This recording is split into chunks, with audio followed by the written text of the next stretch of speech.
Seriously 18 থেকে 19,000 টাকার Realme C55 স্মার্টফোনকে officially launch করা হয়েছে, বাট লোকাল শপগুলোতে এই ফোনটা লঞ্চের আগেই 15,500 টাকা অথবা 15,000 টাকায় পাওয়া যাচ্ছে এবং আগামীতে ফোনটার প্রাইস 15,000 টাকার নিচেও চলে আসতে পারে।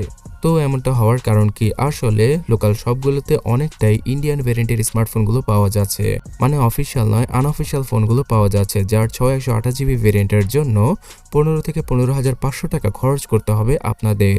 এবং অফিসিয়ালভাবে রিয়েলমি তাদের C55 এর জন্য 18 থেকে 19,000 টাকা দাম রেখেছে, যেটা অনেক অনেক অনেক বেশি, বিকজ ইন্ডিয়ান মার্কেটে এই ফোনটা 11,000 রুপিতে পাওয়া যায়। সো 11,000 রুপিকে বাংলাদেশি টাকায় কনভার্ট করলে কোনো মতেই 19,000 টাকা হয় না।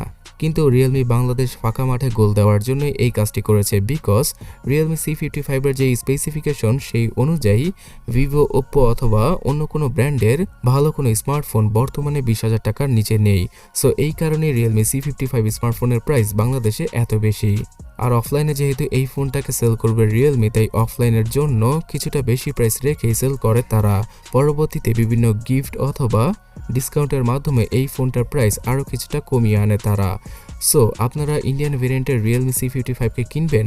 হ্যাঁ, কিনতে পারেন, বিকজ আনঅফিসিয়ালভাবে ফোন কিনলে আপনাদের তেমন কোনো সমস্যা হবে না। শুধুমাত্র অফিসিয়াল ওয়ারেন্টিটা আপনারা পাচ্ছেন না এখানে। দোকান থেকে, মানে যেই শপ থেকে কিনবেন সেই শপ থেকে নামে মাত্র যেই ওয়ারেন্টিটা দেওয়া হবে সেই ওয়ারেন্টির আন্ডারেই আপনি আপনার ফোনটি কিনতে পারেন। তবে আমার মনে হয় না যে C55 স্মার্টফোনটা কেনার পরে ইন্টারনালভাবে তেমন কোনো প্রবলেম হবে, বিকজ এখানে আপনারা রিয়েলমির স্মার্টফোন ইউজ করছেন নাকি শাওমির কোনো ইন্ডিয়ান ভেরিয়েন্টের স্মার্টফোন ইউজ করলে সেখানে মাদারবোর্ড প্রবলেম অথবা ক্যামেরা প্রবলেম দেখা যেত।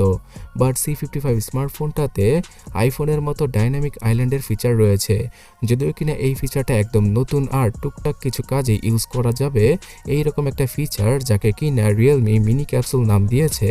তারপরও মিডিয়াটেক G88 প্রসেসর, তার পাশাপাশি 5 হোলযুক্ত 90 হার্জের আইপিএস এলসিডি প্যানেলের ডিসপ্লে আর 6GB RAM, 128GB internal memory, আর এই 6GB র্যামের সাথে আরও 5GB র্যামকে এক্সট্রা অ্যাড করার মাধ্যমে 11GB ভার্চুয়াল মেমোরিকেও ইউজ করা যাবে এই C55 স্মার্টফোনে। পেছনের ক্যামেরাটা মোটামুটি ভালো হলো, সামনে 8 মেগাপিক্সেলের সেলফিকে ইউজ করেছে রিয়েলমি এখানে। তো এই কারণে আমার কাছে মনে হয় 15,000 টাকা দিয়ে আপনারা এই ফোনটা যদি পেয়ে যান তাহলে কিনে ফেলুন।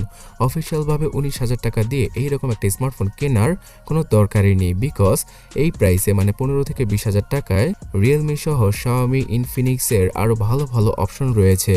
তো সেই ফোনগুলো সম্পর্কে জানতে এই ডান পাশের ভিডিওটাতে ক্লিক করুন অথবা কমেন্ট সেকশনটা চেক করুন।